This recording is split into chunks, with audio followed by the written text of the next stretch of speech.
Welcome to the Fanning Archives. Got a fun one for you here. Spring training's in the air. I knew I had this stuff somewhere. I'd seen it somewhere in one of the last times I'd moved some stuff around. Knew I had a spring training folder, and what we're going to look at right here is the 1982 spring training daily, I guess you could call it the daily work program right here. I don't know if you're going to be able to read that. The daily work program for spring training of 82 right there. This is the Montreal Expos daily program. So when my father was managing the team in 82, these are the pamphlets. This is the information that was put together for workouts. The manager and the coaches had to put together the program for spring training. So it's pretty cool stuff. We'll start with the media guide. And there's a lot of controversy surrounding the 1982 season for the Montreal Expos. That's, 40-some years ago now? It was such a great chance that they had to win again, and it just didn't happen. And there are a lot of factors. Should have been a great year. Should have been a World Series year. And it didn't happen, but it started off with a lot of hope. And this was the guide that came out that year. And we're going to just focus on the positive on this channel anyway, so take a look at this book.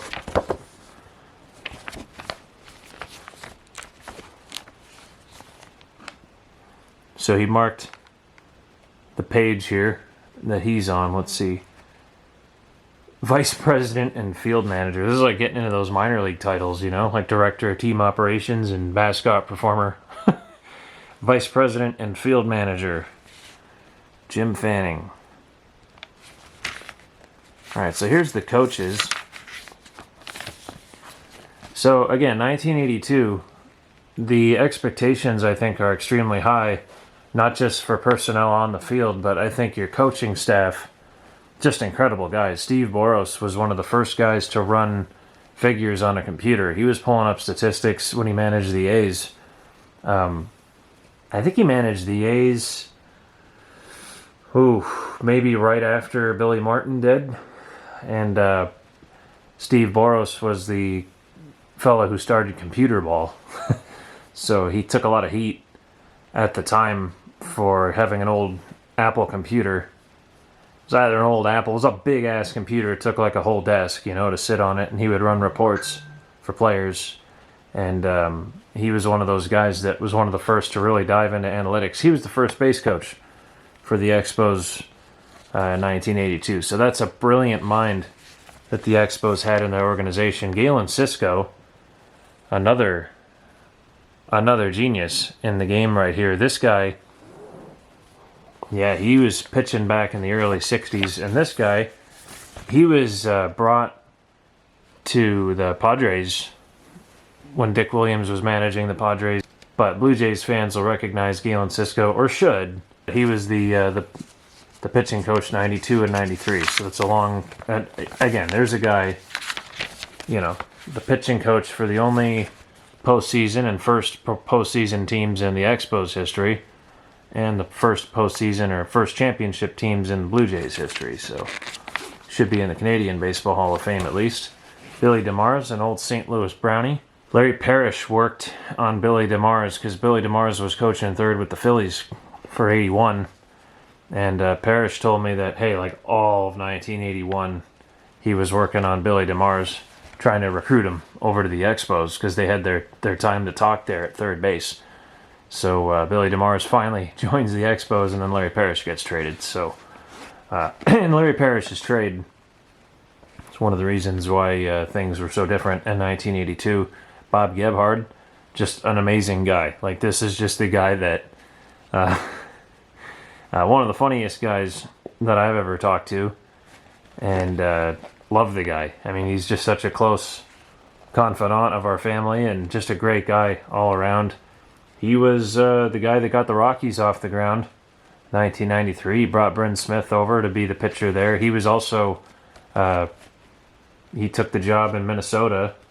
So my dad was offered the GM position. It was either assistant GM or GM. I think it was GM in '87 in Minnesota. my dad recommended Bob Gebhard for the job. And Bob went over there and got Jeff Reardon from the Expos, and they won the World Series in 1987. So that's another legendary coach right there. And then you're going to go through the players: Stan Bonson, Burris. I mean, you guys, you know, if you're an Expos lover, there's Bob James. You're going to know who everybody is in here. Hey, there's Bill Lee. He made the media guide for the beginning of the year, but I don't know how many publications he was in for the end of the year. There's Millsy. Who's that? Roland Office. Roland Bureau. There's Parrish. Parrish made this program and then was gone for the year to Texas. Rodney Scott was right there. And then, of course, you got some of the history of what happened in prior years. But oh yeah, check that out too. You know, you got the Brofman and Ty. Seagram's VO. Alright, so this is the really cool thing that I wanted to show. 1982 Major League Spring Training Daily Work Program. How's our lighting here? What is going on? How are we doing on lighting? That's kind of dark, right? Okay. Idiot. Okay, here we go. So, and this isn't a YouTube channel run by a guy with a, you know, $10 million studio here. This is a guy with a camera. All right. Check this out. So here we are. Saturday, March 6th, 1982. Montreal Expos Spring Training, Day 14. Geez, I think we missed a couple days here, so. 10th full day workout. First game was happening this day. So 10 a.m. meeting in the sign review with Billy DeMars. Got stretching and flexibility, Municipal Stadium. Had some BP at 10:40 a.m. Lineup plus Blackwell, White, Milner, and Scott. 10:40. Expos Diamond 1, remainder of the hitters. The Braves were hitting at 11:50. Pitchers, Expos Diamond 1. Expos infield was 12:50. 1 o'clock, you got the Braves infield. Got the grounds crew coming out at 1:10 to get things together, and then at 1:30, you got the Expos versus the Braves. This is in West Palm Beach. So there's your Saturday, March 6th. Now, when I look at these things, it's usually the first time that I go through it. I've seen it before, but I mean, I couldn't. It's been a while since I've seen it, so keeping my reactions pretty genuine to what I'm actually seeing for the first time with you. So you got a lot of March 6th going on here. Lee for 5 minutes. See that? So Charlie Lee. Charlie Lee for 5 minutes there.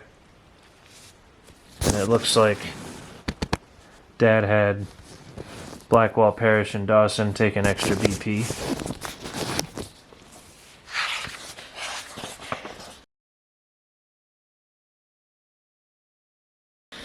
March 5th. Alright, so here we are, day 13, March 5th, 1982. This was the 9th full day workout. 10 a.m. Good start time.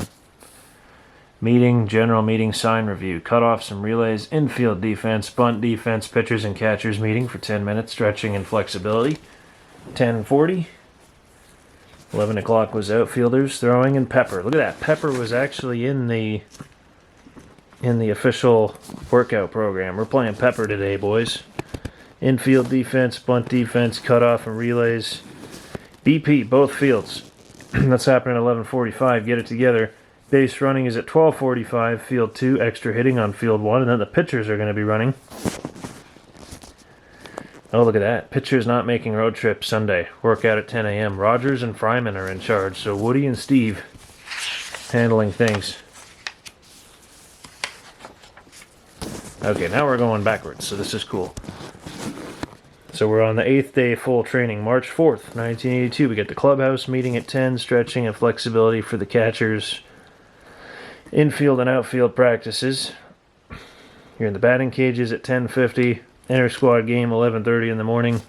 Check it out. We got pitchers fielding, pickoff, and bunting and running. And then we got extra hitting at 12:45 with Billy DeMars. So don't be late for that. Are we going back one more day now? Let's see. Did I miss a page? No. All right.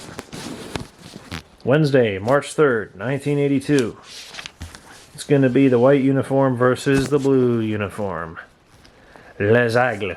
Vern Rapp's managing Les Hiboux. So the Eagles and the Owls. That's pretty cool. The visiting team are Les Hiboux. Les Hiboux de Neige. Manager Billy DeMars. So let's see what Vern Rapp's lineup is. He's got Raines. He's got Wally Johnson. Andre Dawson. Dan Briggs. Larry Parrish. Hostetler. Rooney. Spire and Ramos. Roberto Ramos catching. And then Billy DeMars has got Brian Little, Rodney Scott, Crow, Wallach, Brad Mills, Roland Office, Tito, Francona, Jerry White, Tim Blackwell catching. That's pretty cool. So I wonder if there's a scorecard. If there's history of what happened this day, whether it was Les Aigles or Les Hiboux that won the game. I guess we will never know. And what was that? That's March 3rd. So here we got March 4th. So Vern Rapp.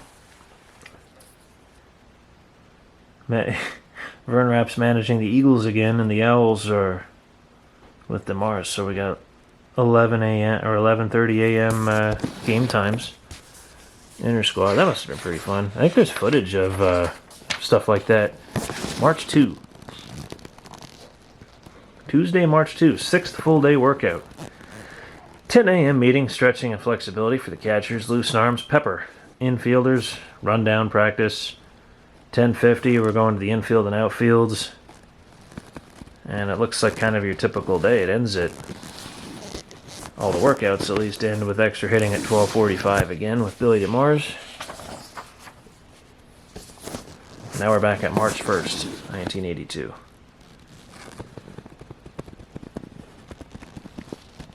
Kind of a similar day here.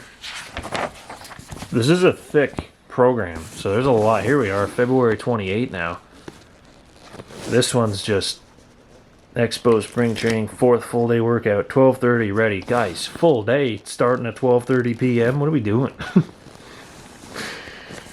Maybe that explains 1982. They started all of their training at 12:30 in the afternoon. Up drinking all night, eh, boys? Maybe not. Probably not. Catchers.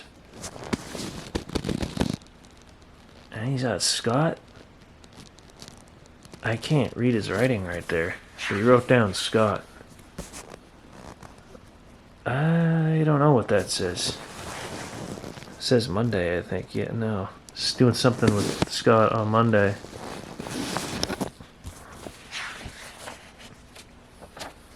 Working squads, February 26th. That's cool. Squad A, Carter, Weekhouse. Is that how you say that? Phelps, Cromartie, Gates, Mills, Parrish, Tavares, Scott, Briggs, Dawson, Office, and White. Squad B. Cool to see those names, eh? And look at the bottom, too. No websites. No QR codes, no follow us on this and that. It's just straight up. Here's our address and our phone number, bro. Okay, what do we got here? See, this is the kind of stuff I like to see, so.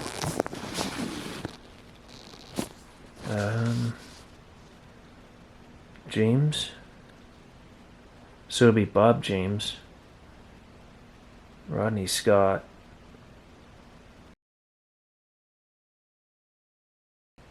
Something with cages, supervising the cages.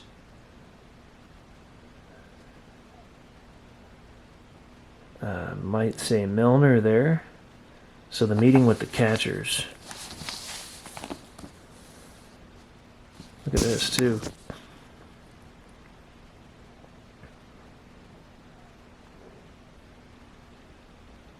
Sprinkler hole on the first base side, so there's a warning right there.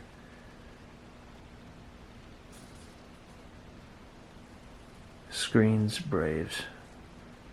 Carter 26th. I don't know what all that was. Huh. So again, we're just kind of going through. I'm going to skip a little bit ahead because. So we're at March 1st now.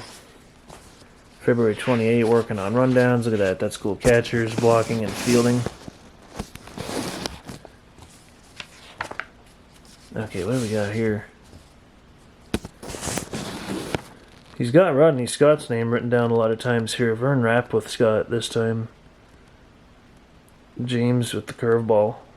Supervisors Briggs, it looks like that might say. When he moves his... I don't know, I can't read that.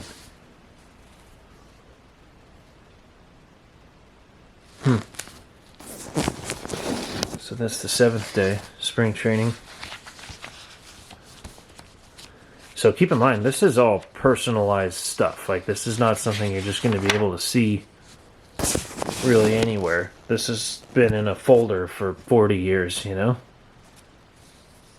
11:30 a.m. So if I don't understand what some of it is, it's because this was extremely internal. So here's your squads again.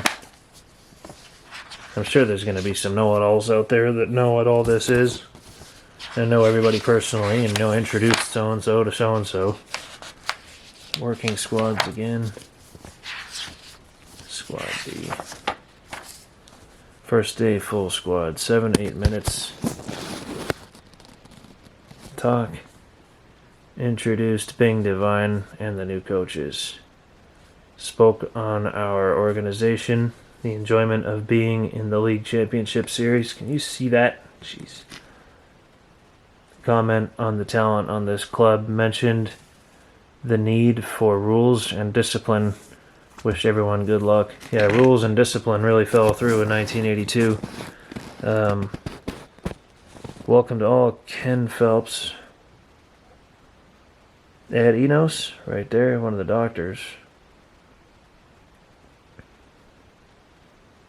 Took bats and helmets to the fields. Pepper. Autographs. Left the field. Press, radio, and TV. Bulletin board. Balls, don't give away. Uniforms, how to wear it. How to wear your uniform. Extra cage meetings. Let Billy DeMars adjust. Oh, the machine. Only Billy DeMars can adjust the pitching machine. Nobody touches that thing. It's like the AC unit at a house. You know, no one touches it except Dad. Broderick and McLean, both right there. Broderick was talking about the use of salt. Ron McLean was trainer to come to training room if injured early, etc. So he was there, present. This was the first day, by the way, of spring training 1982. This is what they talked about. February 25th, first day of Expos spring training 82.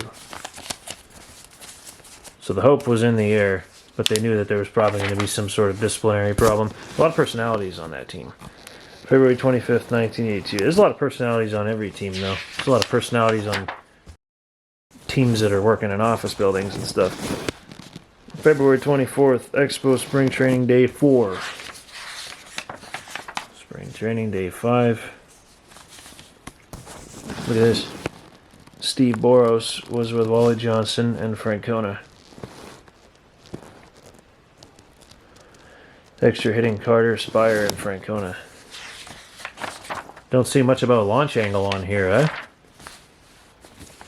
Framing. Yeah, Gary Carter's got to work on his frame rate. 82, flexibility, warm-up and conditioning routine. What's Gary Carter's WAR? We don't have it in here. What's his WAR plus ZR squared, dude? At the conclusion of practice or after a game, the heel cord stretch. Shoulder extension, trunk extensors. So here's what they were doing after the game. The Nautilus exercise. Speak to Dr. Enos.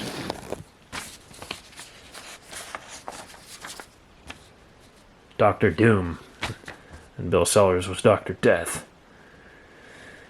Pitchers and catchers, Expos staff, welcome. So here's the first day. The officially typed.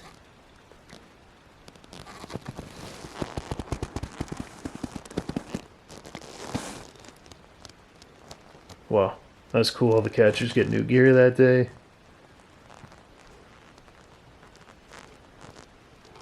A special Expos welcome to ex-Expo catcher Tim Blackwell and to new coaches Billy DeMars and Bob Gethard. It's pretty badass. That's cool. So that's just one little snippet there. This is 82 minor league spring training in Daytona Beach, but because we're on the topic of spring training, it's just cool to see this. There you go. Expos, minor league spring training 82. The Expo family. Mikhail Devine, Menendez, Doherty, Mikhail, Bernarth, Bailey, Mullen, Pichet, Steinecke, Fitzsimmons, Elzer, Wickland, Felipe, Rennick, Miner, Thompson, Benedict, Reese, Williams, Dick Williams' son, Larry Goldetsky, Audie Thor, Porter, Probst, Cartese, and Dubuque. Here's where they were staying. I wonder if that's still around. The Golden Eagle Motor Inn, boys. Yeah, we'll see you there. There's the number if you want to book a couple rooms. I need 25 rooms. Spring training staff responsibilities. Ooh, look at this. Mounds, Williams and Bernarth. Balls, junior minors on it. Bob Bailey's on bats. Catcher's gear, Bob Reese. Towels, Pat Mullen and Bob Bailey. It's pretty cool. Player weights, Jeff Porter. Noon lunch, Tom Probst and the trainers. Cutoff relays. So Felipe Alou, 1982, was teaching the cutoff relays. Minor league spring training, pretty awesome. Pat Doherty was teaching sliding. Daily telephone reports. Counting on all managers for professional coverage of your league. Each manager after each game will call Montreal and report that night's game. Game reports. Elaborate on pitching performances and hitting performances. Too much info is better than too little. I'll never memo you for being too long on your game report. However, if your thoughts are well organized, it can go quickly in 3 or 4 minutes.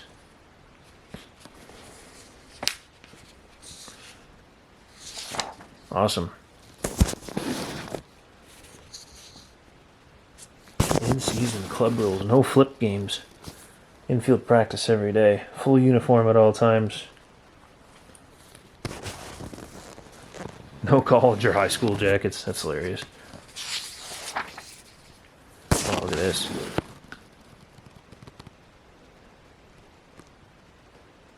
Clean and neat. No goatees or beards. Sideburns reasonable. Hair length neat, not too long. No smoking at any time in uniform outside, but you can have a dart in the clubhouse.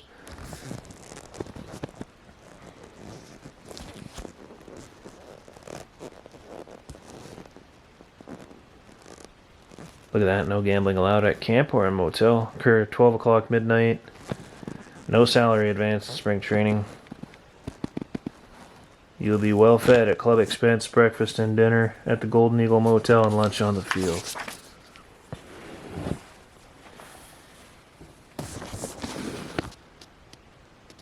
Okay, a couple of numbers. Rooming lists. All players expected to abide by 12 o'clock. Ooh, married couples brought their wives to spring training will be required to live away from the Golden Eagle Motor Inn. Total allowance for players living out will be $24 a day or $168 per week. You gotta pay for your wife there, buddy. Valuables. $12 a week for laundry. What else we got here?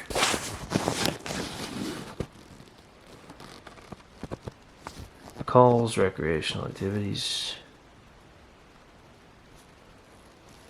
High incident of risk, like playing with drones. Cutting your hand before the American League Championship Series. Trevor Bauer. Equipment room. Players not allowed in the equipment room. Probably because there's so many guys running around. Spring training, medical information, training room.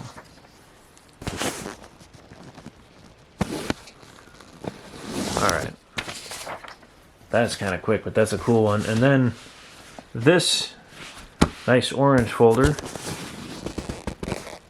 Read that. Defense.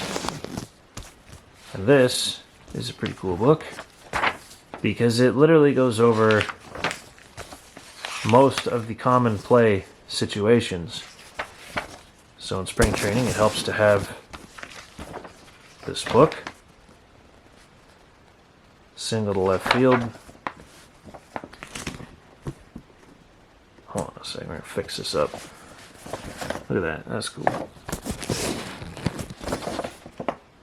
Single to left field judgment play. Look at the descriptions. Make low throw to second base to keep batter from advancing into scoring position. It's showing every single position where to back up. Double possible triple to left center. Single to center field. Another single to center field. Alright, had the memory card thing happen there and had to switch up memory cards, but I think we're kind of towards the halfway point or the end of the defense book. The book that looks like it would be in a law office. Defense. Yeah, so this just is kind of going over all of the situations, wild pitch assignments. And there you go. Got a little surprise for you here at the end, because I got a few more minutes I can record here. Switched out the memory card. Spring training 1982, there were a lot of high hopes because last season, the season before, ended with some very high points. Can you read that? Look at that. Final and fifth game, Montreal and Philadelphia. Montreal 3, Phillies 0. October 11th, 1981. Game 5 of the National League Division Series. This is what my dad had on the wall of the dugout.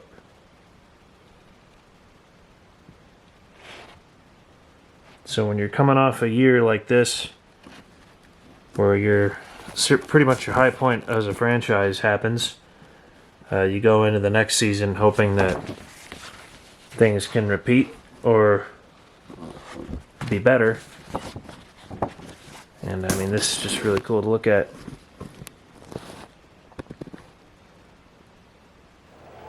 Gary Matthews is the hitter. Rogers has pitched 2 games just about as well as any pitcher could pitch against the Philadelphia Phillies. 1 run in Montreal, no runs through 8 1/3 here.